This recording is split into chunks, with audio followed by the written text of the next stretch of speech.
तो hello everyone, आज हम डीबीटी बीईटी का 2024 का क्वेश्चन पेपर सॉल्व करने वाले हैं। ठीक है, हम यहाँ पे आज 1 से 50 तक के क्वेश्चन सॉल्व करेंगे। Let's get start. पहले क्वेश्चन में क्या दिया हुआ है यहाँ पे, मतलब आपको जो यहाँ पे ऑर्गन और कुछ सेल के ऑर्गेनाइज दिए हुए हैं और फिर जो उनके फंक्शन मतलब उनके अंदर होता क्या है वो दिया हुआ है। चलो हम इसे मैच करते हैं। अब टीसीएस साइकिल कहाँ पे हो रही होती है? टीसीएस साइकिल माइटोकॉन्ड्रिया के अंदर हो रही होती है। हाइड्रोजन पेरोक्साइड जनरेशन पेरोक्सिसोम के अंदर। डिग्रेडेशन ऑफ प्रोटीन्स, ये तो भाई तोड़ने फोड़ने का काम तो लाइसोसोम करता है। और प्रोटीन ट्रैफिकिंग एंड एक्सपोर्ट जो है प्रोटीन सॉर्टिंग का जो काम है वो एंडोप्लाज्मिक रेटिकुलम करता है। ठीक है, तो आंसर हो गया हमारे पास में 3। नेक्स्ट क्वेश्चन, इसमें भी हमें जो मैचिंग करनी है। तो पीएच ऑफ सॉल्यूशन के लिए कौन सी इक्वेशन है? फेड्रिक सेंगर ने तो ऐसा कुछ नहीं दिया, तो हैंडरसन हैसेलबर्ग इक्वेशन। फिर बेस कंपोजिशन ऑफ डीएनए, ये तो भैया चार्गाफ रूल सभी को पता है। मोलर एब्जॉर्प्टिविटी कोएफिशिएंट, इसके लिए क्या है कि ए मतलब जो है मोलर एब्जॉर्प्शन कोएफिशिएंट जो है हमें बीआर लैम्बर्ट लॉ के थ्रू मिलता है। तो इन्होंने प्रिंसिपल क्या दिया था बीआर लैम्बर्ट ने कि absorption is directly proportional to the concentration and the length. ठीक है, पाथ लेंथ जो होगी। अब इसे हम हटा करके यहाँ पे जो ये प्रोपोर्शनैलिटी का साइन है यहाँ पे हम लगा देते हैं molar absorptivity coefficient, absorption coefficient और कंसंट्रेशन और लेंथ। ठीक है, तो जो ये वाला है ये क्या है यहाँ पे मोलर एब्जॉर्प्शन कोएफिशिएंट। चलो भाई इसे बीआर लैम्बर्ट लॉ से मैच कर दें। और डाइडिऑक्सी सीक्वेंसिंग जो है हमें फेड्रिक सेंगर ने दी थी, जिसके थ्रू जो है हम चेन टर्मिनेशन मेथड से जो है न्यूक्लियोटाइड की सीक्वेंसिंग करते हैं। तो आंसर आएगा हमारे पास में यहाँ पे 3। अब माइटोकॉन्ड्रिया के रिगार्डिंग हमें यहाँ से इनकरेक्ट स्टेटमेंट्स पूछी हुई है। सबसे पहले चेक करते हैं mitochondria increase by number by the fission. सही बात है, फिजन के थ्रू इंक्रीज करता है। Defective mitochondria are remove by the process called mitophagy, बिल्कुल सही बात है कि जब माइटोकॉन्ड्रिया डिफेक्टिव हो जाता है, कोई दिक्कत हो जाती है उसके अंदर, तो लाइसोसोम आता है और उसे इनगल्फ कर लेता है पूरे माइटोकॉन्ड्रिया को और उसे जो है यहाँ पे डिग्रेड कर देता है। इसी प्रोसेस को हम क्या बोलते हैं यहाँ पे माइटोफैगी बोलते हैं। ठीक है, in actively respiring mitochondria the matrix is more acidic than the intermembrane space. गलत बात है, क्योंकि जब यहाँ पे जो है एक्टिवली रेस्पायरेशन चल रहा होता है तो उस टाइम पे मतलब ईटीएस वगैरह चल रही है, तो यहाँ पे क्या होगा कि जितना भी जो H+ आयन कंसनट्रेशन है वो यहाँ पे इंक्रीज होता रहता है इंटरमेम्ब्रेन स्पेस के अंदर। ठीक है, इस वजह से इंटरमेम्ब्रेन स्पेस का ही ज़्यादा एसिडिक कंसंट्रेशन होगा। फिर many of the mitochondria protein साइन कर पाता है न्यूक्लियर मेम्ब्रेन, ये बात भी सही है, करता है न्यूक्लियर मेम्ब्रेन ही ज़्यादातर इसके जो है प्रोटीन की इनकोडिंग। तो ये वाला गलत है और हमसे गलत ही पूछा गया था, तो गलती सही है यहाँ पे। ठीक है, तो 3rd जो है यहाँ पे सही आंसर है। अब यहाँ पे पूछा हुआ है इनकरेक्ट रिगार्डिंग द mRNA। ठीक है, अब mRNA की सिंथेसिस होती कैसे है, अब यहाँ हम देख लेते हैं एक बारी। mRNA जो है वो न्यूक्लियस में डीएनए से बना। ठीक है, ये बना यहाँ पे प्राइमरी mRNA के ऊपर डोसा नाम का प्रोटीन आया जिसके ऊपर एक्ट किया और इसने जो इसके जो साइड से यहाँ पे ये थे इसे इसने यहाँ पे कट कर दिया, थोड़ी सी इसकी प्रोसेसिंग होगी। फिर ये यहाँ पे बन गया हमारे पास में प्री mRNA। अब ये प्री mRNA जो है एक्सपोर्टिंग की हेल्प से न्यूक्लियस से बाहर आया। बाहर आने के बाद में प्री mRNA आके साइटोप्लाज्म के अंदर, अब इसके ऊपर दूसरा जो है प्रोटीन आएगा, वो काम करेगा, वो है डाइसर इसके ऊपर काम करेगा। इसने इसकी थोड़ी सी और प्रोसेसिंग कर दी, ये हटा दिया इसने यहाँ से। तो अभी क्या बन गया, अब ये mRNA डुप्लेक्स बन चुका है। ठीक है, अब ये जो डुप्लेक्स है इसकी अनवाइंडिंग हो जाएगी। अब ये सिंगल mRNA बन चुका है, अब ये बन गया mRNA। अब इस mRNA के पास में जो ये मैच्योर mRNA बनेगा, फिर क्या होगा, इसके ऊपर यहाँ पे रिस्क बन जाएगा और पूरा का पूरा। ठीक है, रिस्क कॉम्प्लेक्स बन गया। उसके बाद ये जो है यहाँ पे mRNA को डिग्रेड कर देगा। ठीक है, अगर ये बना हुआ है यहाँ पे mRNA मतलब mRNA और mRNA हाइब्रिड बन गया, तो अब जो इसका डिग्रेडेशन हो जाएगा, या फिर जो है यहाँ पे ट्रांसलेशन को भी रिप्रेस कर सकता है। ट्रांसलेशन को रिप्रेस करेगा तो यहाँ पे 3' UTR रीजन पे बाइंड करता है mRNA की। ठीक है, और mRNA टारगेट क्लीवेज भी कर सकता है, टारगेटेड क्लीवेज mRNA की। ठीक है, अब हम यहाँ पे जो है इसके आंसर्स देख लेते हैं कौन सा मैच कर रहा है। तो यहाँ पे सबसे पहले दिया हुआ है हमें क्या ये generated from the large precursor RNA। सही बात है, क्योंकि अभी हमारे पास में कौन सा था, बड़ा सा था प्राइमरी mRNA, बड़ा था और उससे जो है फिर ये जो है छोटा बना। ठीक है, उसके कंपैरेटिवली, तो हाँ सही बात है। और ये जो है इनहिबिट करता है ट्रांसलेशन को binding to the 3' UTR of the mRNA। सही बात है, ये भी। बायोजेनेसिस इन्वॉल्व्स RNAization, नहीं है तो डिग्रेडेशन में काम करता है। Present in the higher eukaryotes include the nematodes, fruit flies, plants and mammals. Yes सही बात है, हायर यूकैरियोट्स के अंदर जो है प्रेजेंट होता है। तो आंसर हमारे पास में क्या है इसका, ये भी 3। अब यहाँ से हमें अमीनो एसिड्स दिए हुए हैं उनकी कुछ प्रॉपर्टीज़ के साथ में, और हमें मैच करना है कि इसका कौन सा एग्जाम्पल है। तो सल्फर कंटेनिंग अमीनो एसिड दो है हमारे पास में, सिस्टीन मिथ्योनिन। मिथ्योनिन यहाँ पे दिया हुआ है, लगा दीजिए answer. Optically inactive amino acid which is glycine, क्योंकि ग्लाइसिन जो है वो यहाँ पे एक आयरन नहीं होता है। उसके पास में यहाँ पे भी H हो गया और यहाँ पे भी H हो गया, ठीक है, जिस वजह से ये कायरलिटी शो नहीं करता, ये एक आयरल होता है। फिर बेसिक एसिडिक अमीनो एसिड कौन होता है? Aspartic acid. और बेसिक अमीनो एसिड लाइसिन, ठीक है। अब rate concentrate of the first order reaction, और इसे जो है वैसे तो हम याद भी कर सकते हैं, मतलब एक फॉर्मूला होता है निकालने के लिए भी यूनिट का, बट आप जैसे याद भी कर सकते हैं। और तीनों का याद कर लीजिए, जीरो ऑर्डर, फर्स्ट ऑर्डर और सेकेंड ऑर्डर। अब इसमें कैसे याद कि जो ज़ीरो ऑर्डर होता है, ज़ीरो ऑर्डर के अंदर रेट और जो उसका कॉफिशिएंट होता है, रेट कॉफिशिएंट मतलब रेट होता है और यहाँ पे जो रेट कांस्टेंट होता है वो दोनों बराबर हो जाते हैं। तो उस हिसाब से क्या आती है, यहाँ पे जो रेट की जो यूनिट होती है वही जो यहाँ पे रेट कांस्टेंट की यूनिट हो जाती है। तो मीटर मोल, यहाँ पे एम का मतलब मोल है, मोल पर सेकेंड हो गया। और यहाँ पे second order first order reaction के अंदर जो रेट होता है वो यहाँ पे के ये मल्टीप्लाई हो गया इसके साथ में, ठीक है। तो यहाँ से अगर हम निकालेंगे इसका रेट कॉफिशिएंट तो क्या निकलेगा,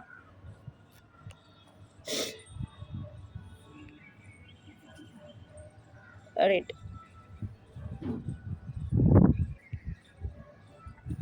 तो यहाँ पे हम के का निकालने के लिए क्या करते हैं, मतलब हमें इसकी यूनिट निकाल रहे हैं फिलहाल, ठीक है। तो ये क्या आएगा, रेट के साथ में जो ये डिवाइड हो जाएगा यहाँ पे, ठीक है, जो कि क्या है, मोल ही है यहाँ पे तो सिर्फ ये, तो रेट मोल सेकंड इनवर्स, और नीचे क्या है यहाँ पे, ये मोल है, मोल से मोल कट गया, सेकंड इनवर्स आ गई यहाँ पे, ठीक है। अब हम जो है यहाँ पे सेकेंड ऑर्डर की देख लेते हैं।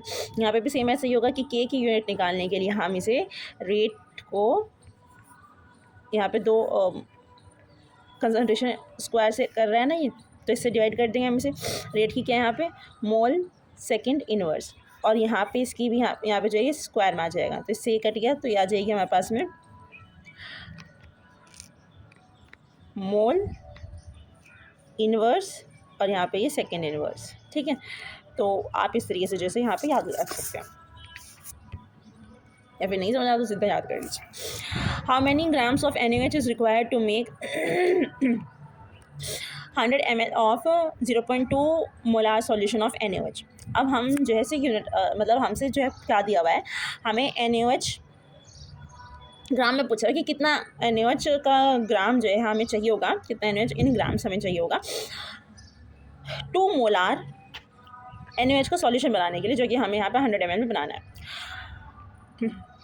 तो सबसे पहले हम इसे यूनिट मेथड से देखते हैं, और सबसे पहले हम देखते हैं कि मोलारिटी जो होती है वो बाय डेफिनेशन क्या कहती है। मोलारिटी बाय डेफिनेशन ये कहती है कि अगर आप 1 लीटर या फिर आप 1000 ml के अंदर किसी भी जो है यहाँ पे किसी को भी डिज़ोल्व कर रहे हैं, किसी भी सब्सटेंस को डिज़ोल्व कर रहे हैं, जितना उसका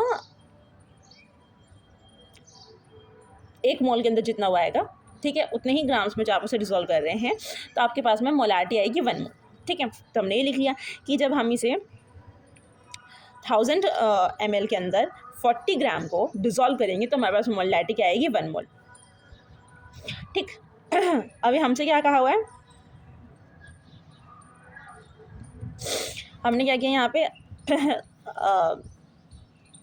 यूनिटरी मेथड से कर रहे हैं हम इसे, तो हमने इसे यहाँ पे इस वाली इक्वेशन को हमने यहाँ पे 10 से डिवाइड कर दिया, क्योंकि हमें 100 ml निकालना था, तो सेम हमने जैसे यहाँ पे भी डिवाइड कर दिया, ठीक। तो ये आ गया हमारे पास में 100 ml में जब हम 40 ग्राम डिज़ोल्व करेंगे तो 1 मोलार कंसनट्रेशन जो उसका बनेगा, ठीक है। अब आगे क्या कहा हुआ था, हमें निकालना था 0.2 मोलार के लिए, तो हमने यहाँ पे अब इधर वाली इस वाली साइड में हमने पहले तो हमने जो थी ये दोनों लिया हुआ था, इन दोनों के अंदर चेंजेस करें, एक टाइम पे एक के अंदर चेंजेस करना, ठीक है। अब हमने 1 मोलार का हमें निकालना था कंसनट्रेशन, अब हमने 1 मोलार के साथ में 0.2 ml 0.2 मोलार को मल्टीप्लाई कर दिया, इधर भी हमने 0.2 मल्टीप्लाई कर दिया, सेम सेम, ठीक है। तो हम हमारे पास में क्या आ गया कि जब आप 100 ml के अंदर 0.8 ग्राम NaOH डालेंगे तो कितना आएगा, 0.2 मोलार बन जाएगा। बस इतना ही निकालना था हमें। आप इसे एक बार खुद से ट्राई करके देखिए, बहुत ईजी। इस वाले के अंदर भी हमें जो है यहाँ पे मैचिंग ही करनी है। तो सक्रोज क्या है, सक्रोज ग्लूकोज और फ्रक्टोज से मिलकर बना हुआ है, हम इसे कई बार पढ़ते हैं इस वाले को, तो ठीक है। Sucrose equals to glucose plus fructose. Maltose सिर्फ ग्लूकोज से मिलकर बना हुआ है तो 2 यूनिट्स ऑफ जब आप ग्लूकोज दे देंगे।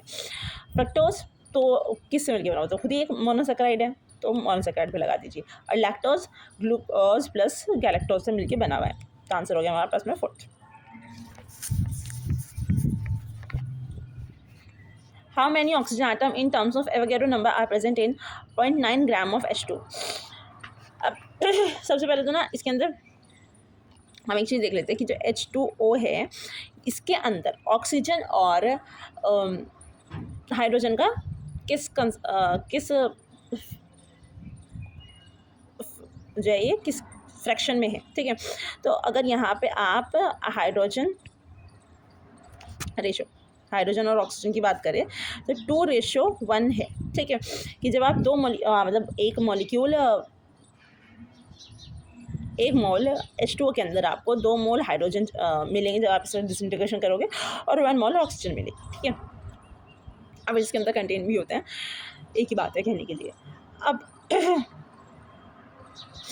तो यहाँ इसका मतलब क्या निकल गया है कि अगर आपके पास में 1 मोल H2O है तो आपके पास में 1 मोल ही क्या होगी, यहाँ पे ऑक्सीजन होगी, ठीक है। ऑक्सीजन एटम प्रेजेंट होगा। How many oxygen atoms in terms of Avogadro number are present in 0.9 gram of the H2O। तो अब ये देख लीजिए आपकी 1 मोल H2O कितने ग्राम होता है, 18 ग्राम होता है। तो क्या हुआ कि अब यहाँ पे मतलब इसके अंदर इसी एटम के अंदर ऑक्सीजन एटम, सिर्फ ऑक्सीजन एटम की हम यहाँ पे बात कर रहे हैं, वो भी कितना होगा, वो भी 18 ग्राम होगा, ठीक। तो ये आ गया कि 1 मोल H2O के अंदर ये 1 मोल ऑक्सीजन H2O के अंदर ही हम यहाँ पे 18 ग्राम आता है, ठीक है। 1 मोल वाटर के अंदर 18 ग्राम आएगा, ठीक है, जो कि किसके बराबर होता है, 1 मोल एवोगैड्रो नंबर के बराबर होता है। तो उसके अंदर ऑक्सीजन भी 18 ग्राम ही आएगी। लेकिन अब हमसे क्या पूछा है कि 9 ग्राम वाटर के अंदर कितनी नैनो जो है यहाँ पे एवोगैड्रो नंबर में ऑक्सीजन प्रेजेंट होगी। तो हमने यहाँ पे 18 का हाफ कर दिया तो 9 ग्राम आ गया, तो हमने यहाँ पे Na का भी हाफ कर दिया तो Na/2 आ गया। सिंपल आंसर आ गया हमारे पास में। ये यहाँ पे भी क्या है, 3rd आंसर है। फिर यहाँ पे जो है पॉलीमराइजेशंस पूछी हुई है, ठीक है। पॉलीमर्स दे रखे हैं, आपको जो यहाँ पे यूनिट्स दे रखी है और जो आपको उससे मैच करना है। तो जब आप आइसोप्रीन का पॉलीमराइजेशन करेंगे तो क्या बनेगा, आइसोप्रीन से बनता है नेचुरल रबर। अब यहाँ पे बाकी सबका भी चेक कर लेते हैं क्या क्या बनता है। बूना एन कैसे बनता है, ब्यूटा 1,3-डाइन एक्रोनाइट्राइल से को जब आप कंबाइन करेंगे तो ब्यूना एन बनेगा। और साथ ही साथ हम ब्यूनास भी देख लेते हैं, ब्यूनास कैसे बनता है, स्टाइरीन प्लस ब्यूटा डाइन को जब आप मैच करेंगे तो आपके पास में बुना एस बनता है। पॉलिस्टर के लिए आपको डाइकार्बोक्सिलिक एसिड डाई अल्कोहल को मिलाना होता है। नियोप्रीन के लिए आपको क्लोरोप्रीन मिलाना होता है। अब आप यहाँ से ना, अगर आपको ना पता हो तो यहाँ से जो चांसेस है सबसे ज़्यादा लगाने के, वैसे तो हमने पढ़ा है ये वाला टॉपिक, ठीक है, 12th क्लास में, ठीक है, लेकिन अभी जो है हम भूल चुके होते हैं। तो आइसोप्रीन के साथ में नियोप्रीन लगाने की बहुत संभावना होती है, तो ये वाली गलती नहीं करनी है। अब pi bonds in the cyanobenzene, cyanobenzene का स्ट्रक्चर याद करो, बेंजीन है, बेंजीन के ऊपर साइनो ग्रुप लगाया है, C++ है, ठीक है, ये स्ट्रक्चर है। बस अब इसके अंदर जो हम यहाँ पे क्या ढूंढते हैं, पाई बॉन्ड्स देख लेते हैं। तो पाई बॉन्ड्स कितनी होगी, 1 pi bond, 2 pi bond, 3 pi bond और 2 पाई बॉन्ड्स जो है वो यहाँ पे होगी, तो 5 पाई बॉन्ड्स होगी टोटल। तो आंसर आ गया हमारे पास में 5 पाई बॉन्ड्स। तो यहाँ पे हमारे पास में 2 स्टेटमेंट दी हुई है और हमसे पूछा हुआ है कि कौन सी स्टेटमेंट गलत है, कौन सी सही है। Penicillin is an antibiotic derived from the fungus, सही बात है, एंटीबायोटिक भी है और फंगस से डिराइव्ड भी होती है, फंगस पेनिसिलिन नोटाटम से डिराइव्ड होती है, ठीक है। Statement 2, antibiotics are compounds obtained from microorganisms and are killed and are used as a painkillers. नहीं, एंटीबायोटिक्स जो होती है उन्हें हम as a painkiller use नहीं करते। एंटीबायोटिक्स को हम जो है अगेंस्ट बैक्टीरिया यूज़ करते हैं, ठीक है। तो पेन किलर तो ये जो है गलत बात होगी, एनाल्जेसिक्स होती है उसके लिए यूज। तो इसी वजह से statement 1 is correct and statement 2 is incorrect. In which of the following collision the total linear momentum of 2 colliding bodies is completely conserve. तो कौन सा ऐसा कॉलिजन होता है जिसके अंदर 2 लीनियर, मतलब 2 कोलाइडिंग, पहले ये इधर चल रही थी, ये इधर चल रही थी, ये 2 बॉडीज़ है ये, ठीक है। इस आप सपोज ए मान लीजिए, इस वाली बॉडी को आप बी मान लीजिए। अब इन दोनों के अंदर हो गई भाई टक्कर, और टक्कर होने के बाद में फिर से ये दोनों बॉडीज़ जो हैं चलने लगी अपने अपने रास्ते, कि ये इधर चलने लगी ए और बी जो है वो इधर चलने लगी, ठीक है। तो अब इनके अंदर मोमेंटम सेम होना चाहिए, वेलोसिटी तो इनकी चेंज हो जाएगी, मास सेम रहेगा, तो उस हिसाब से जो है यहाँ पे इनकी जो है मोमेंटम सेम रहे, ठीक। कॉलिजन होने के बाद भी ये वाला सिचुएशन आती है इलास्टिक कॉलिजन के अंदर। इसे क्या बोलते हैं हम, इलास्टिक कॉलिजन, कि जब जो है आपका लीनियर मोमेंटम सेम है, 2 कोलाइडिंग बॉडीज़ का कंप्लीटली कंजर्व्ड है, उसे बोलते हैं इलास्टिक कॉलिजन। यहाँ पे आपको अरेंज करना है in the ascending order of frequencies. तो इसके लिए हम सबसे पहले जो है इसे याद कर लेते हैं, ठीक है, कि सबसे पहले ज़्यादा फ्रिक्वेंसी, जैसे ही हम यहाँ पे तो हमें पता होता है gamma rays, X rays, ultraviolet, फिर विजिबल आता है, फिर इंफ्रारेड, माइक्रोवेव और रेडियो वेव्स। और रेडियो वेव्स के बाद में जो है यहाँ पे साउंड वेव्स आती है। तो जब हम इधर से इधर चल रहे होते हैं, ठीक है, हमें पता है यहाँ पे एनर्जी यहाँ पे कम हो जाती है, एनर्जी गामा रेज की बहुत ज़्यादा होती है और रेडियो वेव्स की एनर्जी कम होती है। और यहाँ पे इस चीज़ को हमें देख के पता चल रहा है कि यहाँ पे वेवलेंथ जो होती है वो कम होती है, और यहाँ पे वेवलेंथ बहुत बढ़ जाती है, ठीक है। और वेवलेंथ और फ्रिक्वेंसी का होता है भैया 36 का आंकड़ा, कि मतलब इन्वर्स रिलेशन होती है यहाँ पे रेडियो फ्रिक्वेंसी और वेवलेंथ की। तो हमें क्या पता चला कि इधर से इधर ट्रैवल करते वक्त फ्रिक्वेंसी जो है वो क्या हो रही है, कम हो रही है। और हमें से अरेंज कैसे करना है, असेंडिंग ऑर्डर में। तो सबसे पहले जो है हम कम फ्रिक्वेंसी वाले रखेंगे, तो उसी के अकॉर्डिंग हम जब मैच करेंगे तो हमारे पास में आंसर आ जाएगा ए। द वैल्यू ऑफ एक्सेलरेशन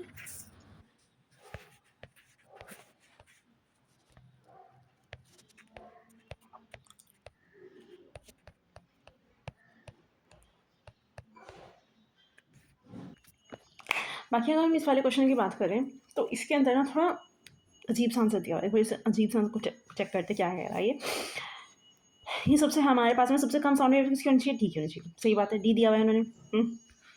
फिर साउंड वेव हमारे पास में किसकी आनी चाहिए, यहाँ पे रेडियो वेव्स की आनी चाहिए, बट इन्होंने क्या दिया हुआ है, यहाँ पे रेडियो वेव्स की जगह ई दिया हुआ है, इंफ्रारेड वेव्स, जो कि ये वाला आ गया। फिर इन्होंने बी दिया हुआ है विच इज़ माइक्रोवेव्स, जो कि सही है। फिर इन्होंने दिया हुआ है ए, क्योंकि रेडियो वेव्स ऑप्शन में नहीं है। फिर इन्होंने ए दिया हुआ है which is ultraviolet rays, ये भी इसके अकॉर्डिंग सही है, ठीक है। पहले इन्होंने जो है यहाँ पे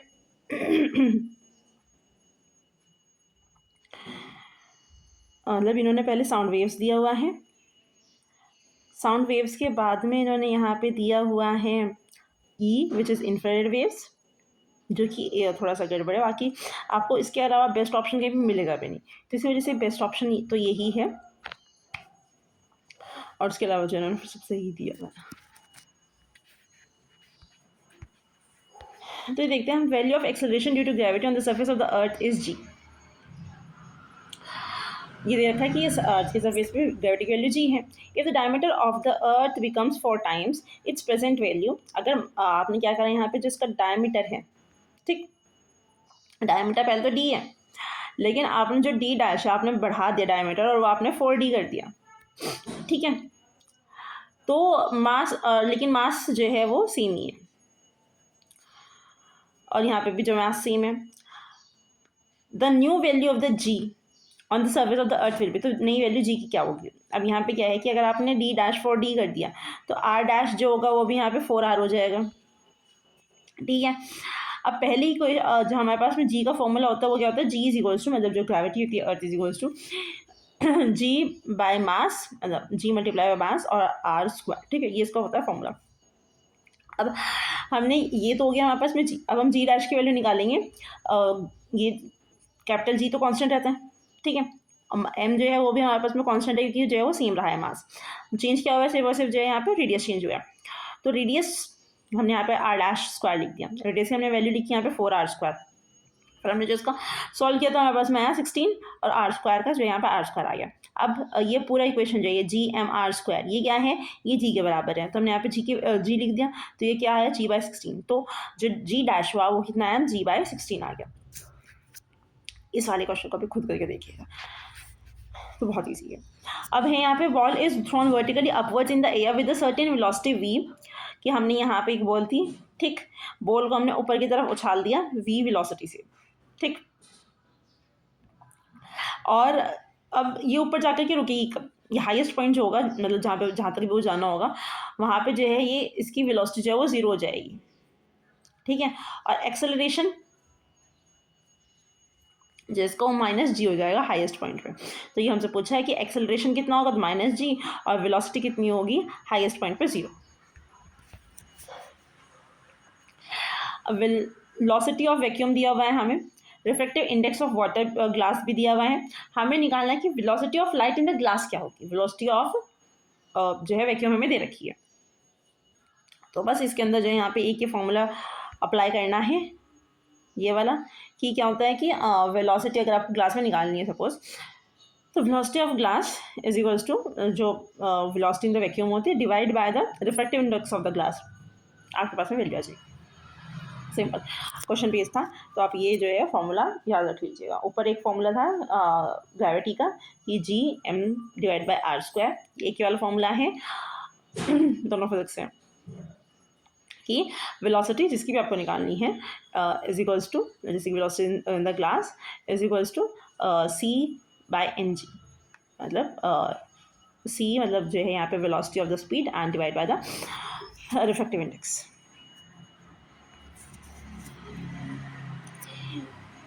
ये यहाँ से जो है शुरू हो गया आपका क्या, aptitude questions. Sunita is looking for her father, मतलब सुनीता है हम अपने फादर को देख रही थी। She went 90 meter east before turning to her right. अब ऐसे क्वेश्चंस के लिए हमें सबसे पहले जो एक चीज़ का इंपॉर्टेंट ध्यान रखना होता है वो होता है डायरेक्शंस का, ठीक है। इसमें क्या है, यहाँ पे ये नॉर्थ है, ये साउथ है, ये ईस्ट है और ये वाला वेस्ट है, ये तो हमें ध्यान रहेगा। दूसरी चीज़ जो है इसके अंदर डायरेक्शंस का ध्यान रखना होता है, मतलब कि अभी आप ना इसमें देख लीजिए कि आप नॉर्थ में हैं, ठीक है, तो नॉर्थ में जो ये वाली साइड होती है ये होती है आपकी राइट, ये वाली होती है लेफ्ट, ठीक है। साउथ में जो है सब उल्टा हो जाएगा, ये वाला आपका राइट हो जाएगा, वाला आपका लेफ्ट साइड हो जाएगी। अब आप ऐसे ही जो है यहाँ पे ईस्ट के हिसाब से भी देख लीजिए कि जब आप ईस्ट में बैठे हुए ईस्ट की तरफ फेस करके, तो इधर की तरफ आपका फेस है, ईस्ट की तरफ जब आपका फेस होगा तब आपका जो नीचे वाला होगा, ठीक है, वो होगा आपका राइट और ऊपर वाला आपका लेफ्ट। सेम ऐसे ही यहाँ पे भी इसको उल्टा हो जाएगा, यहाँ पे आपका लेफ्ट हो जाएगा या आपका राइट हो जाएगा, ठीक है। अब she is went 90 meter in the east, यहाँ पे देख लेते हैं, तो ये बात तो समझ आ गई। अब इसी को ही हम ध्यान में रखते हुए इसे बनाते हैं। She went 90 meter in the east, 90 meter जो है वो ईस्ट में, और she went 90 meter in the east before turning to her right, अपने राइट में टर्न होने से पहले, तो इसने ईस्ट में जो है अपने राइट में टर्न हो जाएगी, ठीक है। शी वेंट 20 मीटर टुक, और जो है इसने यहाँ पे इसने 90 मीटर चला, यहाँ पे इसने 20 मीटर चला, टर्न राइट, और फिर से जो ये राइट टर्न होगी, तो अभी साउथ डायरेक्शन में चल रही, तो साउथ का जो राइट है वो क्या होता है, ये वाला। एंड वॉक फॉर 30 मीटर जो है इसने वॉक करा, to look for her father at her uncle's place, not finding in there she went 100 meter to the north. अब जो है ये 100 मीटर नॉर्थ में चली, नॉर्थ में, तो फिर तो नॉर्थ तो इसी डायरेक्शन में आ जाएगा, इसमें तो हमें लेफ्ट राइट का देखना नहीं। Before meeting her father in a street, how far Sunita from starting point, starting point उसका ये था, अब सुनीता यहाँ पे है तो बस हम ये निकाल लेंगे, ठीक है। अब हमने निकाला कैसे है, कि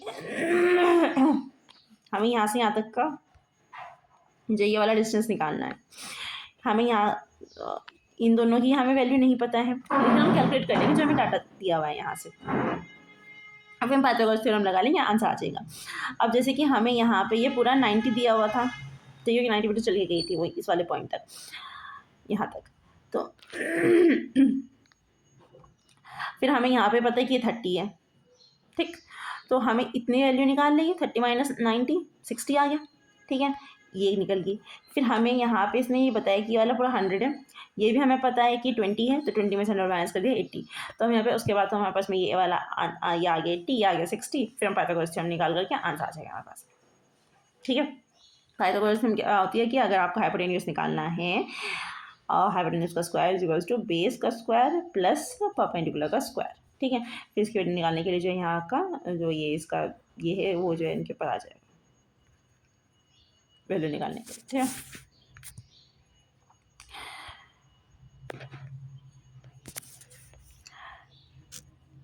If the sales tax is reduced to from sales tax पहले जो था वो 3/1/2 था, उसके बाद जो है वो 3/1/3 हो चुका है, परसेंट हो चुका है, कम हो चुका है। Then what will be the reduction in the net price? तो नेट प्राइस में कितना कम होगा of the article with the mark price of 8,400 mark price है, तो अब उसका प्राइस कितना कम हो जाएगा, क्योंकि हमें निकालना है। तो इसके लिए हमने क्या करा, सबसे पहले डिफरेंस निकालने के लिए पहले तो हम क्या उसका पहले जो था उसका वो पहले उसका जो 3.5% था, ठीक है, वो हम उसकी परसेंटेज निकाल लेंगे कि उसका परसेंट करिए कितना आ रहा था। फिर हम जो 3/3 है वो निकाल लेंगे, 8,400 का, दोनों का निकाला, माइनस कर लिया, आंसर आ जाएगा हमारे पास में। सिंपल है। यहाँ पे हम इसे यहाँ पे फ्रैक्शन में कर लेंगे, ये मिक्स फ्रैक्शन में है अभी, ये यहाँ पे ये दोनों ही, ठीक है, मिक्स फ्रैक्शन में है, तो हम इन्हें जो नॉर्मल फ्रैक्शन में कर लेंगे और फिर जो हम इसे 1000 से मल्टीप्लाई कर देंगे परसेंटेज के लिए, और मतलब परसेंटेज का साइन हटाने के लिए, ठीक है। यहाँ पे 100 से 1/100 से मल्टीप्लाई कर दिया, और जो है फिर हम जैसे इससे यहाँ पे मल्टीप्लाई कर देंगे, दैट्स इट, आंसर आ जाएगा। सिंपल है, करके देख लीजिएगा ज़रूर। यहाँ पे जो है ये वर्किंग आवर का दिया हुआ है, यहाँ पे हम यूनिटी मेथड लगाएंगे। 15 man working 9 hour a day can reap a field in 16 days, ठीक है। 15 आदमी हैं, 9 घंटे काम कर रहे हैं, 16 दिनों में एक फील्ड को रीप कर देते हैं। In how many days will 18 man reap the same field working 8 hours a day? अब यहाँ पे इन्होंने क्या कि अगर 18 मैन जो है वो काम करेंगे 8 घंटे के लिए, तो कितने दिनों में जो है वो काम हो जाएगा। तो यूनिटी मैथड को अप्लाई करते चलिए। सबसे पहले हमें दिया हुआ है, हमें ये जो है ये इन्फॉर्मेशन दी हुई है कि 15 आदमी 9 घंटे काम करेंगे 16 दिनों के लिए, तो डब्लू काम को वो कर देंगे, ठीक है। अब यहाँ से हमसे एक एक करके निकालते हैं इन्फॉर्मेशन कि जब जो है यहाँ पे 15 आदमी की जो है हमने क्या कर दिया, यहाँ पे एक आदमी जब 9 घंटे काम करेगा तो वो 16 to 15 डेज में काम करेगा, ठीक है। अब ये 9 घंटे का भी हटा दीजिए यहाँ से कि जब एक आदमी 1 घंटा काम करेगा तो जो है वो 16 to 15 into 9 डेज में काम करेगा। अब हमें क्या करना है, यहाँ पे 18 आदमी का निकालना है 8 घंटे के लिए। इससे जो ये वाली इक्वेशन थी इससे हमने इसे डिवाइड कर दिया, ठीक है। काट पीटिए, हमारे पास में 15 दिन आंसर आ जाएगा। इस वाले क्वेश्चन को भी करिएगा, एप्टीट्यूड वाले क्वेश्चन, न्यूमेरिकल वाले क्वेश्चन तभी समझ आएंगे जब आप खुद प्रैक्टिस करेंगे, ठीक है। बाकी यूनिटरी मेथड बहुत बढ़िया भाई, हर जगह लग सकता है। मोलैरिटी में हमने यूनिटरी मेथड लगाना है, और ये यूनिटरी मेथड वाले क्वेश्चन में भी। बाकी इनका एक फॉर्मूला होता है जो कि क्या है कि ईजी है और जल्दी हो जाता है, बट उसका क्या है कि एग्ज़ाम के टाइम पे वैसे इतना प्रेशर रहता है, भूल जाता है बंदा।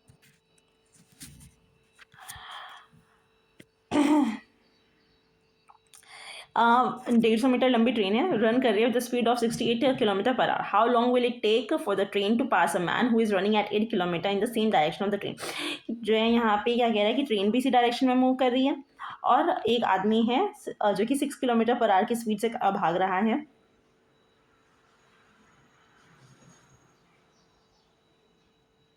एक किलोमीटर पर आवर की स्पीड से भाग रहा है, इसी डायरेक्शन में भाग रहा है वो भी, ठीक है।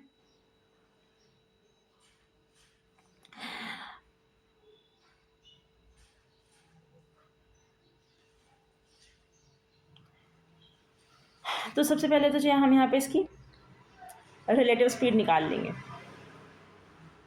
कि इस बच्चे की जो ये मैन जो है 8 किलोमीटर से भाग रहा है, इसकी रिलेटिव स्पीड क्या होगी ट्रेन के रिस्पेक्ट में। तो हम जो ऐसे माइनस कर लेंगे, माइनस करके हमारे पास में आएगी कि जो इसकी रिलेटिव स्पीड है इसी डायरेक्शन में वो कितनी है 60 किलोमीटर पर आवर है। अब ये पर आवर में थी, हमसे आंसर में जो है वो सेकंड में पूछा हुआ है, ठीक है।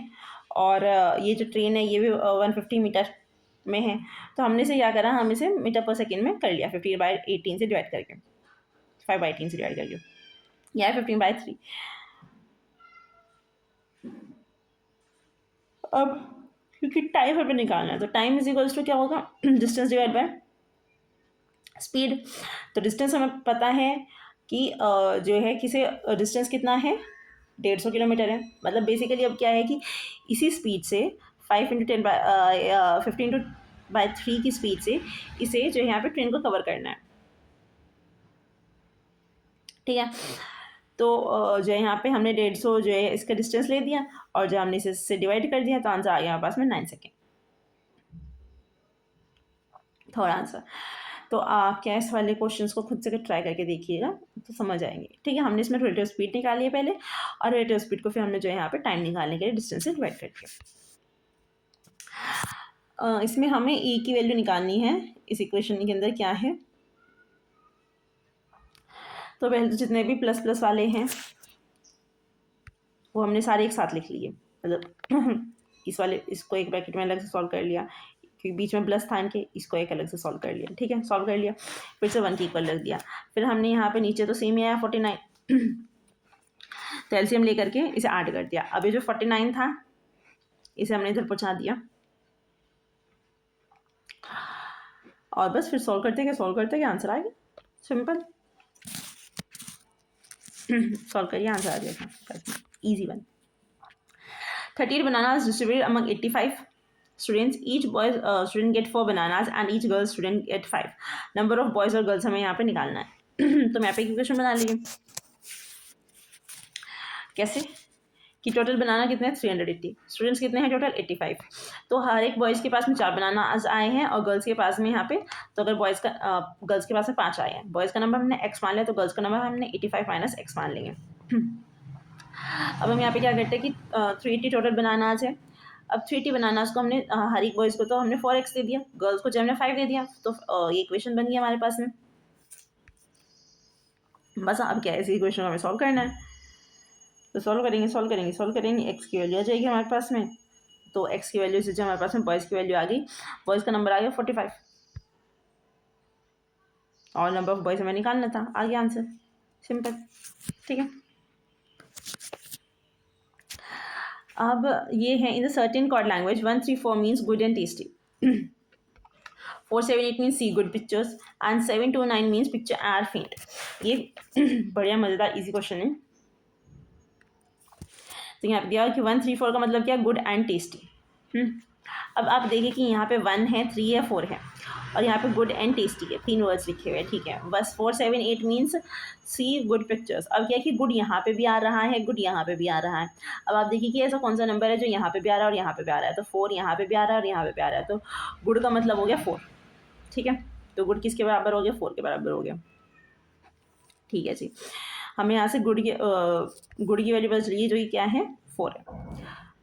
फिर अब हम यहाँ पे देखते हैं कि कौन सा वर्ड है जो इसमें भी आ रहा है, यहाँ पे पिक्चर आ रहा है, यहाँ पे पिक्चर आ रहा है, और नंबर कौन सा है यहाँ पे जो सेम है 7, तो पिक्चर किसके बराबर हो गया, यहाँ पे 7 के बराबर हो गया।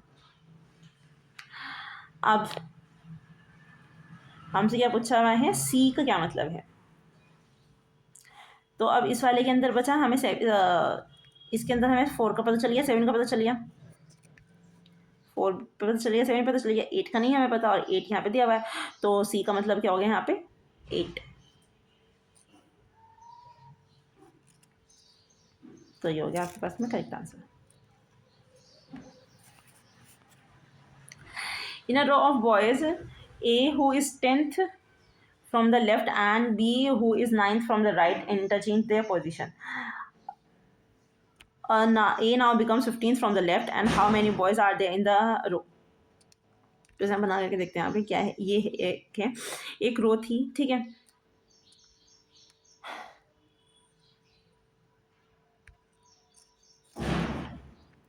एक रो थी, बॉय इज ए, रो है लड़कों की, ठीक है, A who is 10th from the left of B. अच्छा, ऐसी बनेगी।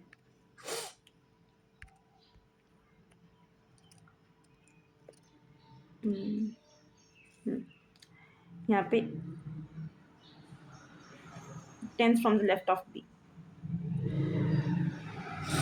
तो 10th पोजीशन है,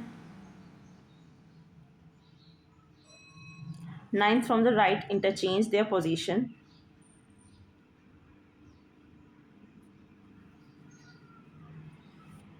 ये मैं आपको रन करता हूँ, मैं भी इसमें बहुत टाइम लूँगा अदरवाइज।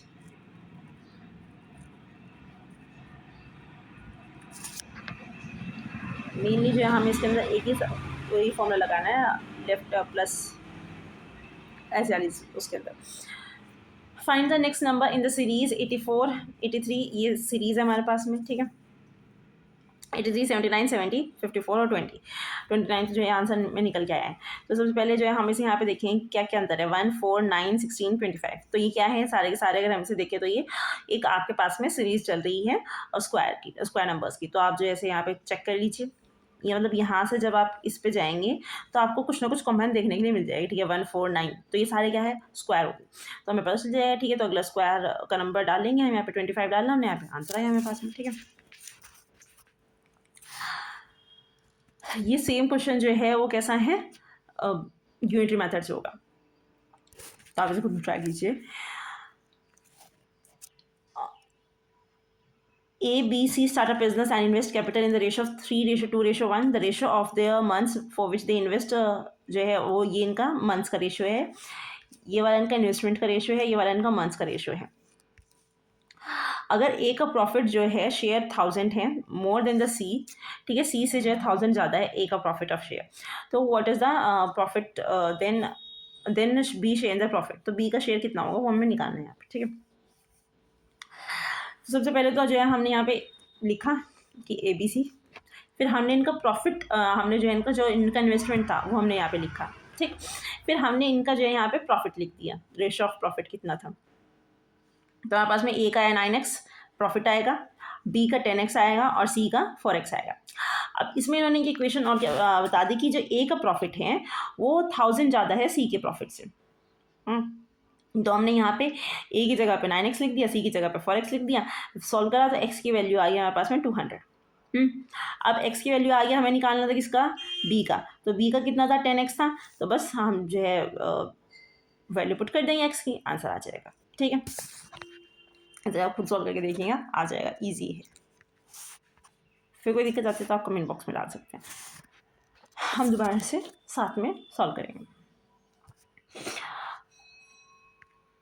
राम ने ये वही बिजनेस वाला क्वेश्चन है, इन्वेस्टमेंट वाला, पार्टनरशिप वाला। Ram invested in a business 75,000 in a business, after few months Shyam join कर लिया और उसने इन्वेस्टमेंट करी 50,000 की। At the end of the year the total profit was divided between them in the 3:1 के रेशियो में जो है डिवाइड किया गया। How many months did Shyam join the business, तो श्याम ने कितना जो है यहाँ पे बिजनेस ज्वाइन करा। तो भैया पहले तो हम नाम लिख लिया, राम और श्याम, कितना इन्वेस्टमेंट करा तो इन्होंने वो लिख लिया, फिर कितने टाइम के लिए इन्वेस्टमेंट करा वो लिख लिया। अब हमें पता, अब हमें यहाँ पे एक्स की वैल्यू तो पता नहीं कि जो हम मल्टीप्लाई करके यहाँ पे वो निकाल लेते हैं, मतलब बेसिकली हमें जो है इन दोनों को मल्टीप्लाई करके ये वाली वैल्यू आ जाती है। तो यहाँ पे जो है रेशो में दिया हुआ है और यहाँ पे हमें एक्स की वैल्यू दी हुई है। तो क्या हुआ, 75 इंटू 12, ठीक है, और 50 इंटू एक्स, तो क्योंकि रेशो में दिया हुआ है ना 3/1 का, तो हमने इसे इसके बराबर लिख दिया। और जब हम इसे काटे पीटेंगे सारी वैल्यू आ जाएगी, तो हमारे पास में एक्स की वैल्यू आई 6, और हमसे जो एक्स था वो कितना था, वो टाइम था यहाँ पे, कितने टाइम के लिए जो उन्होंने इन्वेस्ट किया था शाम ने बिजनेस में, तो हमें पता चला कि शाम ने जो है बिजनेस में इन्वेस्ट किया था 6 महीने के लिए, ठीक है। Find the missing number in the given series, क्योंकि हमने यहाँ पे तो 12 महीने लिखा था ना, मंथ्स में था।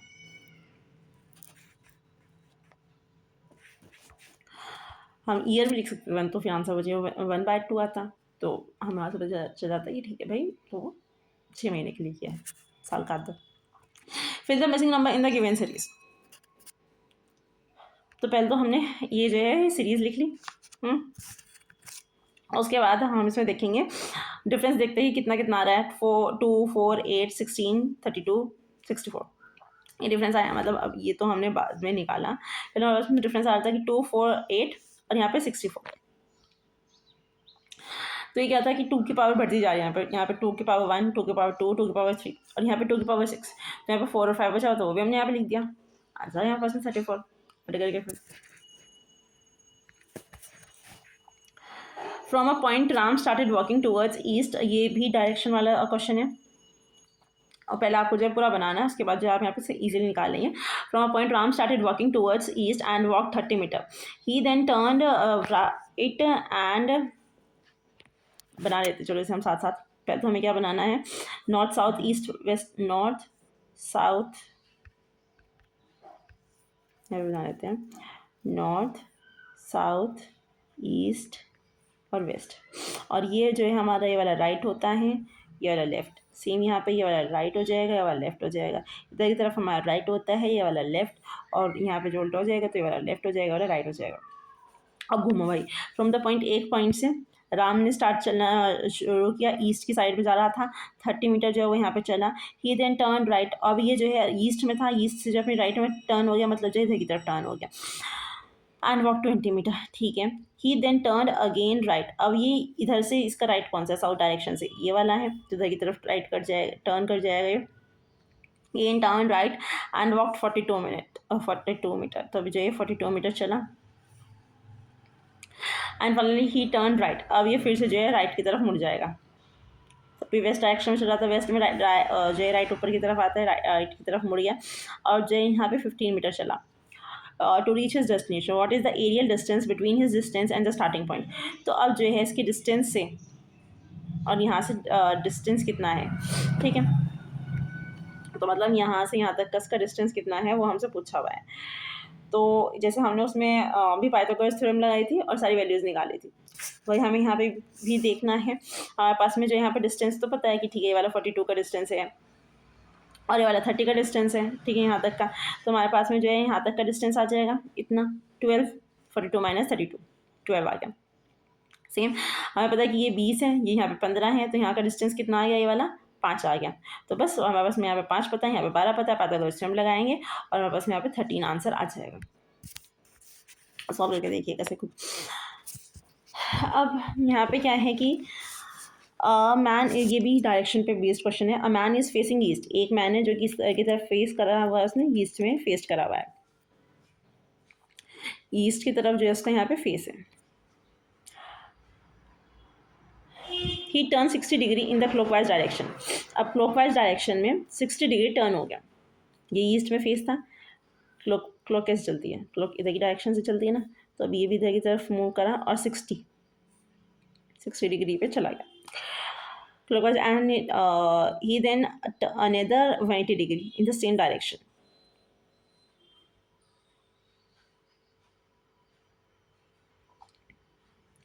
He 60 degree in the clockwise, अच्छा इस सेम डायरेक्शन में जो है अभी यहाँ से 180 डिग्री घूम गया, तो अभी इधर की तरफ आ गया। He then turns 210 degree in the anti clockwise direction, ठीक है। अब आप जो है यहाँ पे तो ये कितना होगा, 180 तो था, 180 में से आप जो यहाँ पे 210 माइनस कर दीजिए, आपको पता चल जाएगी, ठीक है। 180 से ज़्यादा और कितना घूमना है ऐसे यहाँ पे 30, तो ये यहाँ पे आएगा, ये यहाँ पे तो आ ही जाएगा। अच्छा इस बार ये जो है एंटी क्लॉकवाइज घूमा, ठीक है। तो इस बार जो है ये 180 डिग्री पे यहाँ पे आया और फिर जो है 30 यहाँ पे आया, तो ये अब ये यहाँ पे है, ठीक। तो अब ये इस वाली डायरेक्शन में है, ठीक। अब ये यहाँ पे कौन सी डायरेक्शन में है ये हमसे पूछा हुआ है। तो ये वाली साउथ है, ये वाली ईस्ट है, तो ये किस डायरेक्शन में आ गया, साउथ ईस्ट डायरेक्शन में जो है यहाँ पे आ गया। इस वजह से वो मुझे डायरेक्शन पूछा हुआ था। In the school A, school B, एक स्कूल ए है, बी है, 20% and 25% of student participate in the sports respectively. If school B has 60% more students in the school A then the number of student participating in the sports in school A is. तो school A में sports में participate करने वाले बच्चे कितने होंगे? School ए के बच्चे कितने हैं?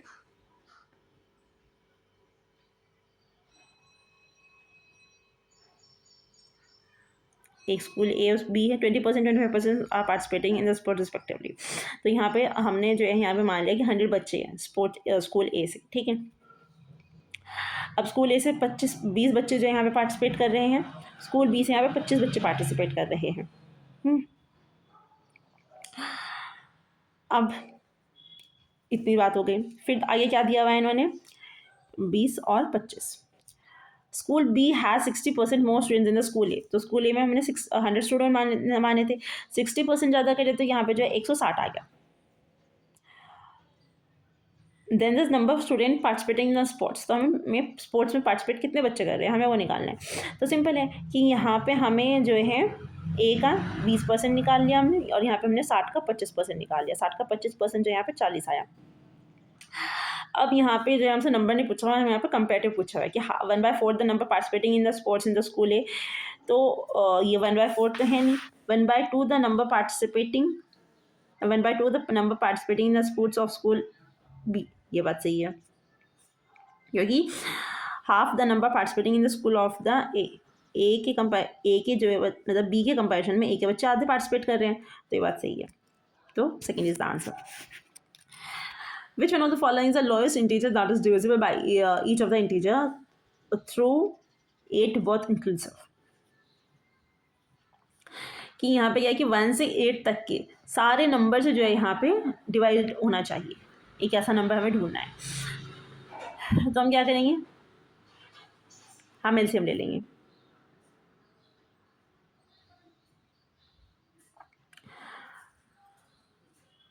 एट 40 का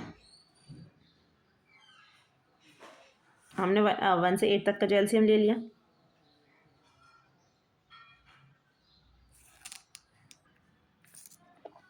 तो हमने क्या लिया? हमने 1 से लेकर के 8 तक का सभी नंबर्स का एलसीएम लिया. एलसीएम लेने के पास में हमारे पास में क्या आया? ये आया 1 का. तो क्या लिया? तो हमने 2 3 4 5 6 7 8 का जो यहाँ पे एलसीएम लिया. हमारे पास में जो है ये वाली वैल्यू आ गई. फिर हमने से मल्टीप्लाई करा, फिर से मल्टीप्लाई करा तो हमारे पास में 840 आ गया. अब 840 तो यहाँ पे डायरेक्ट दिया हुआ था. 840 ना दिया हुआ था तो फिर जो है हम इसका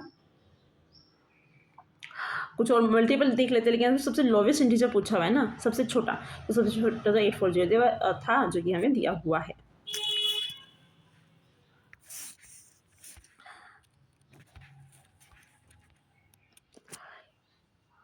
अब क्या होता है? If day 1 of the leap year Sunday and the last day of the year will be. Leap जो डे 1 था वो तो संडे था. लास्ट ईयर क्या होगा वो हमसे पूछा हुआ है. तो लास्ट उसी साल का. ठीक है. तो यहाँ पे क्या होता है कि अगर नॉर्मल ईयर होता और लास्ट मतलब स्टार्टिंग का डे वहाँ पे संडे था तो लास्ट डे भी वहाँ पे क्या होता है? संडे होता. लेकिन लीप ईयर में एक दिन एक्स्ट्रा हो जाता है जिस वजह से कि अगर लीप ईयर का फर्स्ट डे जो था वो संडे था तो लास्ट डे जो है वो मंडे हो जाएगा. एक दिन एक्स्ट्रा हो जाएगा यहाँ पे. A glass jar contain 1 red, 3 green, 2 blue, 4 yellow marbles. If a single marble is chosen at random from the jar, what is the probability that it is yellow or green? तो हमसे probability क्या पूछी है? Yellow और green की. और बीच में क्या आ गया यहाँ पे? और आ गया. और की वजह से यहाँ पे क्या होगा? ये होगा ऐड. ठीक है. और अगर यहाँ पे एंड आता तो फिर होता मल्टीप्लाई. ठीक है. तो टोटल प्रोबेबिलिटी क्या है? ये तो आना आउट ऑफ 10 ही है टोटल. ठीक है. कमी तो हुआ नहीं अब तक. हाँ, अगर ये आता कि पहले दो उसमें क्या होना चाहिए तब हम जो है एक बारी 10 लेते, दूसरी बारी जो हम यहाँ पे 9 लेते. लेकिन अभी हमसे एक बारी फर्स्ट टाइम में पूछा हुआ है तो ये तो 10 में से ये तो 3 मतलब 3 ग्रीन है, 4 येलो है, उन्हें हमने ऐड कर 7/10 आंसर आ गया. The product of two number is 24. The difference of these two numbers, if the sum of the number is 14, then the larger number is. तो यहाँ से जो है इक्वेशन बनाएंगे कि जो प्रोडक्ट है दो नंबर का वो गया यहाँ पे 24 times the difference of the two numbers. ठीक है. जो प्रोडक्ट है एक्स और वाई को जब आप मल्टीप्लाई करेंगे तो ये आएगा 24 times the X minus Y. ठीक. तो हमने इसे यहाँ से सॉल्व करा.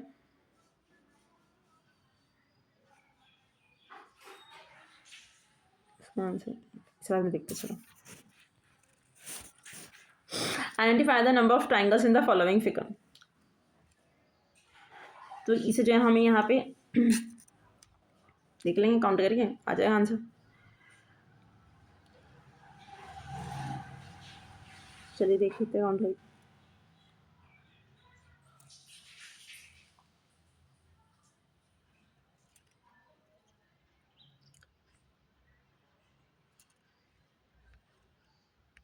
चलिए आप इस होमवर्क को बताइएगा। Same find the odd one out of the following. तो यहाँ पे बैट विंग्स, ठीक है, बैट के विंग्स होते हैं, कैट के पॉज होते हैं, फिश के फिन्स होते हैं जिनसे जहाँ वो चलते हैं, और माउस के टीथ होते हैं। तो माउस टीथ से चलता थोड़ा ही ना है, वो तो च्यू करते हैं। तो ये सारे चलने के उड़ने के थे, बट ये जो है माउस टीथ जो है ये थोड़ा अलग हो गया, इस वजह से this is the answer. Identify the next number in the following series. तो यहाँ पे एक सीरीज दे रखी है, इसके अंदर जो है सेम तरीके से जो है आपको आइडेंटिफाई करना है। 8, 3, 16। तो आपको इसके अंदर देखिए डिफरेंस क्या है, ये थोड़ी सी अलग है उससे, क्योंकि यहाँ पे क्या हुआ, पहले तो जो है ये डिक्रीज हुआ, इंक्रीज हुआ, मतलब कहीं पे इंक्रीज हो रहा है, कहीं पे डिक्रीज हो रहा है। तो ये आप एक बार देख के बताइएगा। If the length of the side of a equilateral triangle is double, then its area is increased by the। अगर जो लेंथ है sides of an equilateral triangle की वो हम डबल कर देंगे। अगर एक इक्विलेटरल ट्राइंगल था, ठीक है, पहले वो ए था, अब जो उसकी साइड्स है वो क्या हो जाएगी, 2a हो गई, ठीक है। The length of side of equilateral triangle is double, तो उसके एरिया पे क्या फ़र्क पड़ेगा। तो ये ले लिया कि पहले ए थी, अब हमने a'(2a) कर ली। तो अब एरिया आया हमारे पास में, वो आया क्या, a' is equals to √3a²।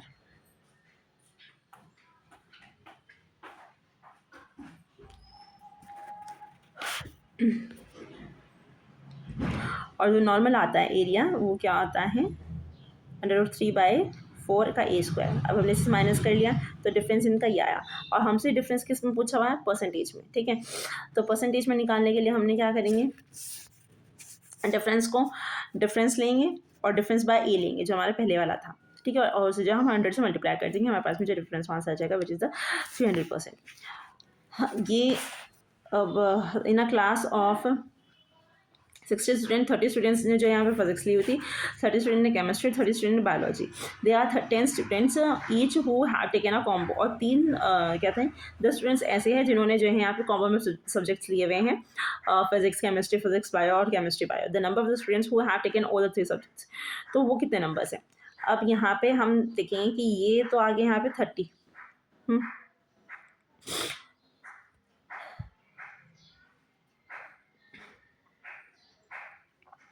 10-10, तो ये तो हमें दे ही रखा है कि 10-10 है। फिर हमें ये बता रखा है कि ये जो है 30 है, क्योंकि 30 स्टूडेंट्स ऐसे जिन्होंने केमिस्ट्री ली हुई है, 30 ऐसे जिन्होंने फिजिक्स ली हुई है। और हमसे पूछा कि ऐसे कौन से जिन्होंने तीनों सब्जेक्ट्स लिए हुए हैं। तो हम इसे देखेंगे तो तीनों सब्जेक्ट्स वाला कोई है ही नहीं, तो 0 है तीनों सब्जेक्ट्स वाला। तो how many unique 15 peptides are possible using 20 natural amino acids.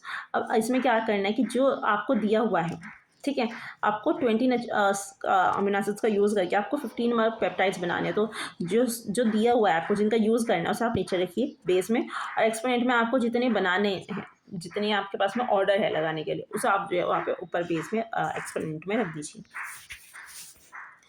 The sum of 10 consecutive natural number is 605. What will be the value of the smallest of these numbers। ठीक है, तो सबसे छोटा नंबर क्या होगा, x मान लो। फिर x में हमने जो यहाँ पे 10 consecutive natural numbers है, तो x में हमने यहाँ पे x+1 किया, x+2, x+3, ऐसे हम जो यहाँ पे इंक्रीज करते गए 10 तक हमने यहाँ पे करा। उसके फिर हमारे पास आंसर आ जाएगा। यहाँ पे सबसे छोटा जो है हमारे पास में 56 आ जाएगा। A trader allows successive discount of 30% और 15%, ठीक है, 30% भी देगा और फिर 15% देगा on selling price of the article. If the article is 476 और द मतलब 476 लिखा है आर्टिकल पे, तो उसकी अच्छा आर्टिकल जो है वो उसके बाद में 476 का पड़ेगा। तो मार्क प्राइस क्या है आर्टिकल के ऊपर, वो हमें आप निकालना। हमने मान लिया कि सपोज, फिर हम उसके इक्वल रख देंगे, मार्क प्राइस जो है हमारा 100 है, ठीक है, ऐसा हमने मान लिया। वैसे हमें मार्क प्राइस निकालना है, लेकिन हमने मान लिया कि 100 जो हमारे पास मार्क प्राइस है, उसके ऊपर उसने पहले 30% का डिस्काउंट दिया, विच इज़ 70 आ गया। 15% का डिस्काउंट किया तो जो है 49.5 आ गया। अब हम इस 49.5 को मतलब जो कि हमें दिया हुआ है ना कितने में बेचा, वो तो हमें पता है, और ये हमने सेलिंग प्राइस कर दिया, इसे हमने इसके इक्वल रख लिया, तो हमारे पास में 1 की वैल्यू आ गई। ठीक है, 1 की वैल्यू कितनी आ गई हमारे पास, इसे डिवाइड करके निकाल लेंगे, तो 1 की वैल्यू कितनी है हमारे पास में ये। अब हमें 100 की वैल्यू निकालनी है, क्योंकि मार्क प्राइस हमने 100 के बराबर करा था, हमने इसे यहीं पे 100 से मल्टीप्लाई कर दिया, तो हमारे पास में आ गया आंसर 800। बस, और कुछ भी नहीं, simple. A cylindrical vessel of diameter 8 cm is partially filled with water. What will be the rise in the level of the water in the cylindrical vessel when the solid ball of the radius 3 cm is completely immersed in it? तो सबसे पहले तो क्या होगा कि इसके अंदर emerge हुई है, तो कितना जो है यहाँ पे राइज हुआ होगा लेवल में, तो जितनी उसकी वॉल्यूम होगी इतना ही जो यहाँ पे राइज हुआ होगा। तो वॉल्यूम ऑफ सिलेंडर को हम वॉल्यूम ऑफ बॉल के इक्वल रख देंगे, फिर सिलेंडर का फॉर्मूला लगाएंगे वॉल्यूम का, पाई r²h, फिर बॉल का लगाएंगे हम यहाँ पे 4/3πr3। आंसर निकालेंगे, एच की वैल्यू आ जाएगी 9/4, जो कि आंसर होगा। How many lead shots of diameter 2 centimeter can be made out of lead cube with edge of 22 centimeter. तो एक क्यूब है हमारे पास में, उसकी वैल्यू दी रखी है हमें, और उस क्यूब का यूज़ करके जो है हम कितने सारे जो है वॉल्यूम स्फीयर्स बना सकते हैं, यहाँ पे लेड शॉट्स बना सकते हैं। तो वॉल्यूम निकालेंगे हम, क्यूब की वॉल्यूम निकालेंगे हम स्फीयर की, और उन दोनों को जो है हम यहाँ पे फिर डिवाइड कर देंगे, तो हमारे पास में एन की वैल्यू आ जाएगी। तो इतने जो हम यहाँ पे बना सकते हैं, इसका यूज़ करिए 1 2 5 9 5 4 5 50। Last question. From the pack of 52 cards, one card is drawn at random. What is the probability that the card drawn is a 4 or a club? तो हमारे पास में जो 4 होंगे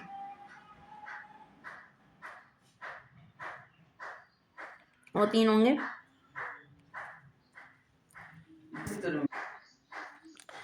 तो 4 जो होंगे वो 3 होंगे, और क्लब जो है वो 13 होंगे। टोटल यहाँ पे 16 आ गया, क्योंकि हमसे यहाँ पे क्या पूछा हुआ था, और पूछा हुआ था, तो और की वजह से हमने यहाँ पे ऐड कर दिया, तो 16/52 52 टोटल होंगे, तो यहाँ पे आ जाएगा 4/13 आंसर।